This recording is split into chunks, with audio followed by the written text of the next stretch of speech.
Hello friends, welcome to my YouTube channel Sanskrit classes with doctor Sushil. आज हम पढ़ेंगे व्यंजन संधि के बारे में। जो व्यंजन संधि के पहले जितने भी प्रकार हैं वे मैंने पहली वीडियो में पढ़ाए हैं, आप उसे जरूर जाकर पढ़ना। व्यंजन संधि अच्छी प्रकार से आपको तभी समझ में आएगी जब आप सारे वीडियो को आखिरी तक देखेंगे। और जो मैंने पीछे व्यंजन संधि के दूसरे भेद की वीडियो डाली हैं उनका लिंक मैंने नीचे डिस्क्रिप्शन बॉक्स में दे दिया है। तो आइए आज शुरू करते हैं हम व्यंजन संधि का दूसरा प्रकार। आज हम पढ़ेंगे व्यंजन संधि का दूसरा जो भेद है वो है हमारा जसत्व संधि।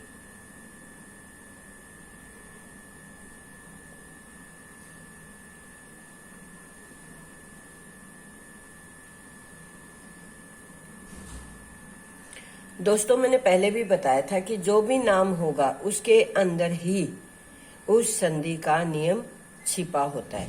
जैसे जसत्व संधि का क्या है कि एक का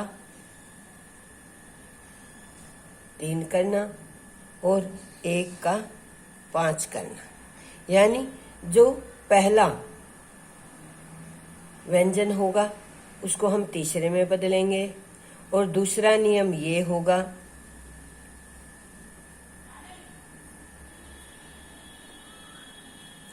दूसरा नियम है हमारा एक, यानी कि जो पहला व्यंजन होगा उसको हम बदलेंगे 5 के अंदर। ये हमारा दूसरा नियम है। यानी कि जैसे नाम लिखा है जस, यानी कहते हैं ना कि हम जस का तस, यानी कि जो भी किसी भी वर्ग का जो यहाँ पर पहला होगा उसी वर्ग के तीसरे व्यंजन में हम उसको बदल देंगे।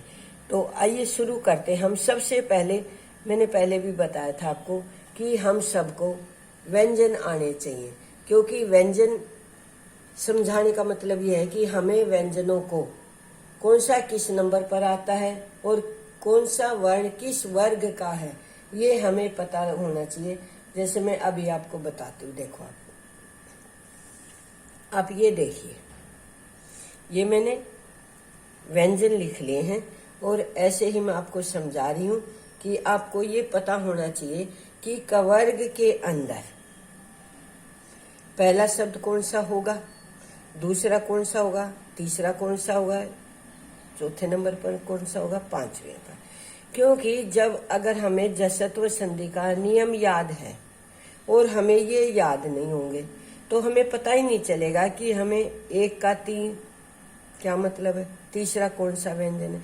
इसलिए मैंने बताया है कि जो व्यंजन है उनको सीक्वेंस वाइज सभी व्यंजनों को आप अच्छे से याद कर लें। यानी कि ये 5 वर्ग हैं, कवर्ग, चवर्ग, टवर्ग, तवर्ग और पवर्ग। आपको ये याद होने चाहिए कि सीक्वेंस वाइज पहले नंबर पे हर एक वर्ग का कौन कौन सा है। जैसे मैंने पहला नियम बताया 1 का 3 करना, तो पहला क्या होगा, सभी वर्ग का क, च, ट, त, प, ये मिलेंगे आपको पूर्व पद के अंत में।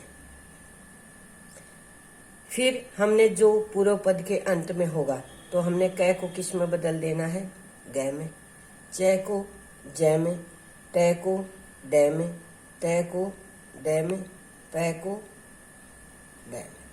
फिर जब हम 1 का 5 करेंगे तब उसमें क्या हो जाएगा, क को ट में, च को य में, ट को अण में, त को न में, प को और न में। तो इसलिए मैंने ये बताया था कि हर एक वर्ग के हर एक व्यंजन को आप सीक्वेंस से याद करना, तभी आपको ये व्यंजन संधि अच्छे से समझ में आएगी। और व्यंजन संधि से सबसे ज्यादा पूछा जाता है एग्जाम में, क्योंकि एग्जामिनर ये चाहता है कि आप कहीं ना कहीं गलती करें, उसको नंबर काटने का मौका मिले। तो आइए शुरू करते हैं। हम सबसे पहले जो नियम है हमारा 1 का 3।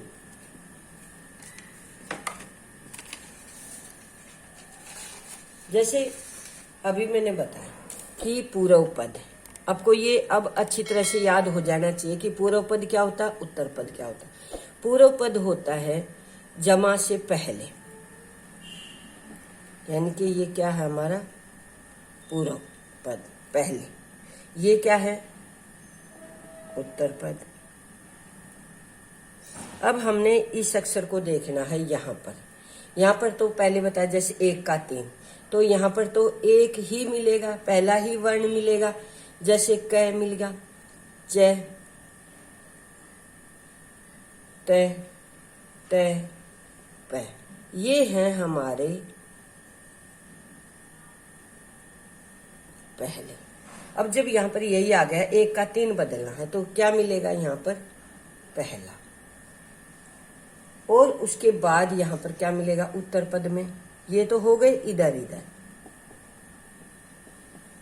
क्योंकि ये हमने बदलने हैं, इसलिए यहाँ पर जब पहला होगा तभी तो हम 3 में बदलेंगे, तो इसलिए हमने पहले ये मिलेंगे ही मिलेंगे। इस साइड क्या होगा, इस साइड ये मिलेगा हमें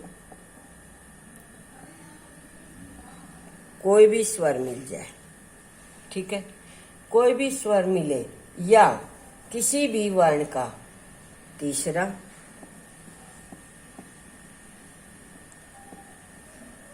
चौथा।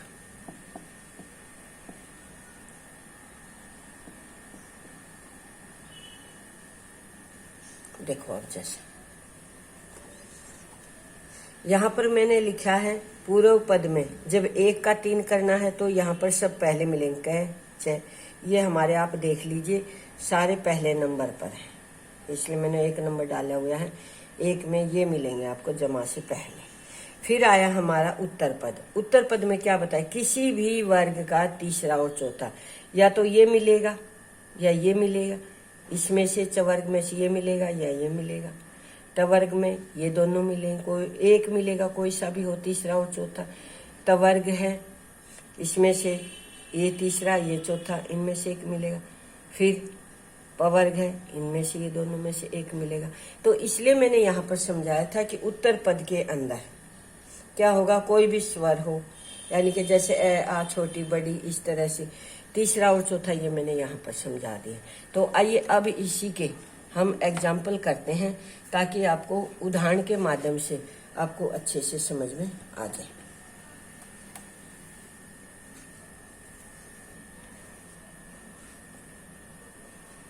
अब जो भी हमने बताया कि यहाँ पर पहला मिलेगा, तो यहाँ पर देखिए हम सबसे पहला होगा हमारा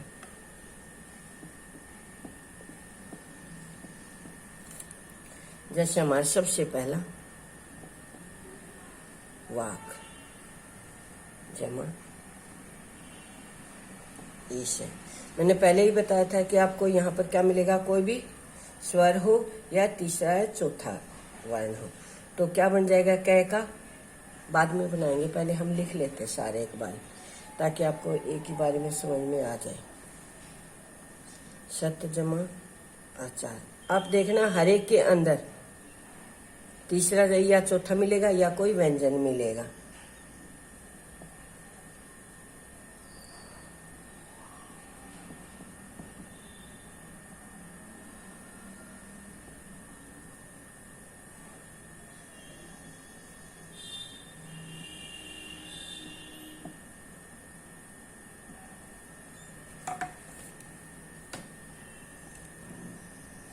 सूप जमा अंत, फिर है सट,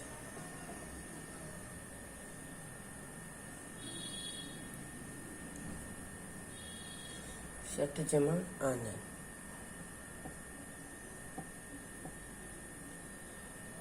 तो दोस्तों ये थे हमारे उदाहरण।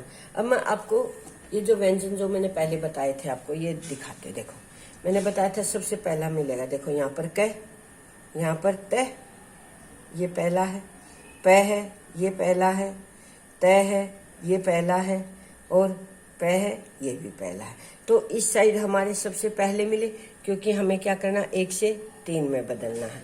फिर इस साइड बताया था कोई भी स्वर होंगे या, अब देखो जैसे ये मैंने बताया था ना तीसरा और चौथा, यहाँ पर जय कौन से नंबर पे है, तीसरा है, द है, ये तीसरे नंबर पे है, ये सारे हमारे स्वर हैं। तो आइए अब क्या करते हैं, हम इसको तीसरे में बदलते हैं। अब देखो क का यहाँ पर तीसरा क्या है, ग बनेगा। तय का क्या है, पहले आप इनको सबको देख ले, फिर अपने आप अच्छे से समझ में आ जाएगा। तय है, फिर द में, पै को ब में, तय को यहाँ पर तय है तो ड में। तो इस तरह से हम एक को 3 में बदल देंगे। अब देखना बस, वाक जमा ईशय का क्या बन जाएगा, क का ग बना, फिर बड़ी ई की मात्रा आई तो हम क्या करेंगे, यहाँ पर बड़ी की मात्रा लगाएंगे, वागीशय।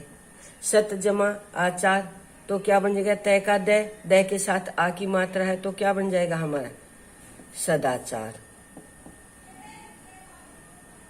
फिर नेक्स्ट हमारा कप जमा जय, पै का बै बन जाएगा। पै के देखो आप हलंत है, इधर कोई स्वर नहीं है तो वो क्या बनेगा, बै आधा बनेगा, कब जय है।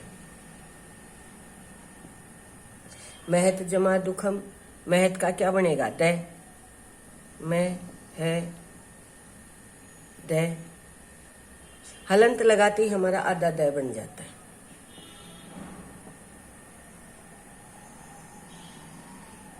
महत दुखम, फिर है पै का बै बन जाएगा, सूप जमा अंत का क्या बनेगा,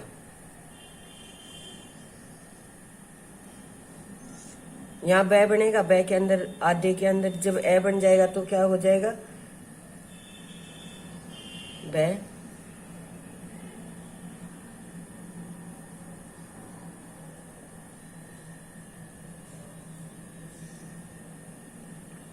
यहाँ हमारा, इसको हम दोबारा लिखते क्योंकि मात्रा भी ऊपर के, क्योंकि ये आधा बन गया। देखो मान लो मैं इसको अच्छे से समझाती हूँ आपको, नहीं तो आगे और भी गलत करते रहेंगे। यहाँ पर वह बन गया, मान लो हमारा इतना आधा है, जब इसके अंदर हम ए जमा कर देंगे तो हमारा पूरा बन जाएगा ये, ठीक है। अगर ये ए नहीं होता तो हम सीधा सा क्या करते, सूप जमा तय होता ना, तो हम सु बै आधा लगाते और तय कर देते, तो अब हमारा बनेगा सुबंत है। तय है, ये ड में आ जाएगा तो क्या बन जाएगा, से ड। आ इधर है तो आ का डंडा लगा देंगे मात्रा, सडानन। तो दोस्तों ये थे हमारे 1 का 3 करना। अब ये हमारा हो गया, ये आपको अच्छे से समझ में आ गया होगा। अब हम करते हैं 1 का 5वां। अगर आपको कोई चीज़ समझ में नहीं आए तो हमारे कमेंट बॉक्स में लिखकर ज़रूर बता देना, हम इसको दोबारा से समझा देंगे, क्योंकि क्या है ये व्यंजन संधि समझनी बहुत अच्छे से ज़रूरी है। और एग्जाम में व्यंजन संधि से ही ज़्यादा पूछे जाते हैं। अब हम पढ़ेंगे 1 का 5 करना, यानी कि जो इधर पहला होगा, इसका नियम एक है कि जैसे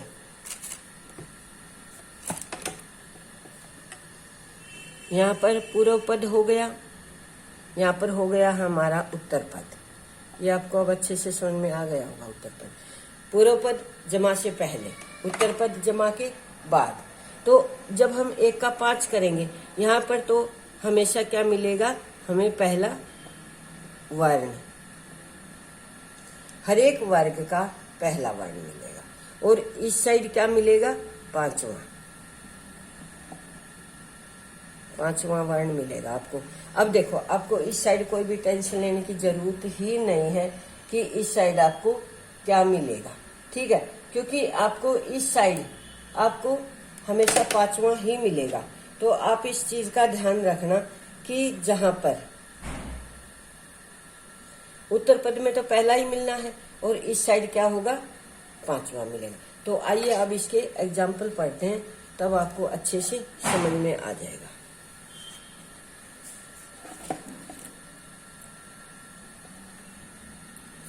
इसके हम उदाहरण करते हैं। सबसे पहला है हमारा, जैसे वाक जमा, हम ऐसे शब्द लेंगे जिसमें पहला ही वर्ण हो। और इधर 5वां ही हो।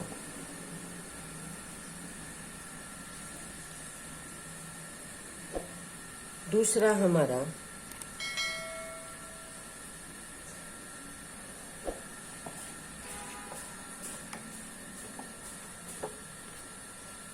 ये पहले आप देखो, 1 को हमने 5वें में बदलना है। तो सबसे पहले हम ये देखेंगे 5वां किस किस का। च होगा तो हम ये में बदलेंगे, तय होगा तो अण में बदलेंगे, और तय होगा तो न में बदलेंगे, पै होगा तो मैं में। इसलिए आप सबसे पहले अपने एक पेज पर ये व्यंजन लिख लेना ताकि आपको ये अच्छे से समझ में आ जाए। फिर जैसे देखो जगत,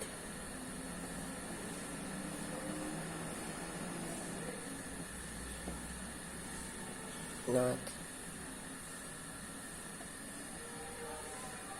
फिर है हमारा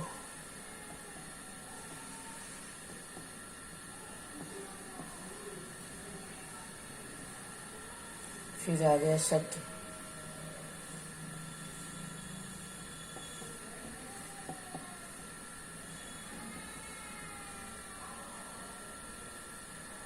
अब हम इनके ये करेंगे। देखो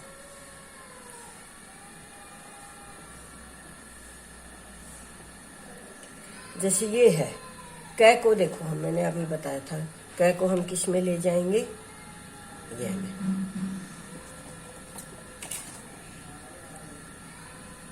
वाह,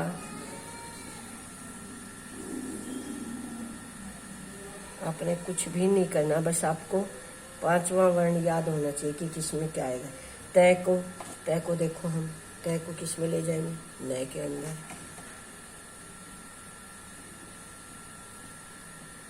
अब हलंत है यहाँ पर तो आधा ही आएगा यहाँ पर। पाप जमा में पै का देखो क्या आएगा, पै का नया आएगा।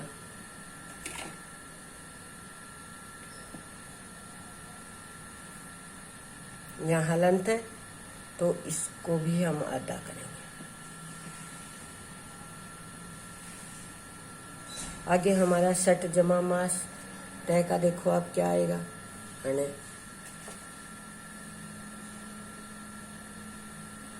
आधा लगाएंगे हम।